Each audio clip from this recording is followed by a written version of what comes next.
Syederalun Wakil Bupati Aceh Singkil, Sazali, mendampingi tim teknis dari Kementerian Perhubungan serta Kementerian Koordinator Maritim dan Investasi meninjau Bandara Syekh Hamzah Fansuri di Kampung Baru Singkil Utara.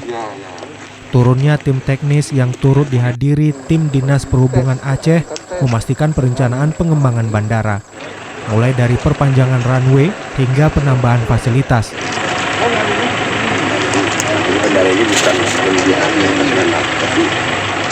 Dalam kesempatan itu, Wakil Bupati Aceh Singkil Sazali berharap perpanjangan runway mencapai 2.000 meter, sehingga pesawat berbadan besar bisa mendarat. Menurut Sazali, pengembangan bandara merupakan langkah untuk mendukung rencana investasi Uni Emirat Arab di Aceh Singkil. Dari Singkil, Dede Rosadi, Serambi On TV.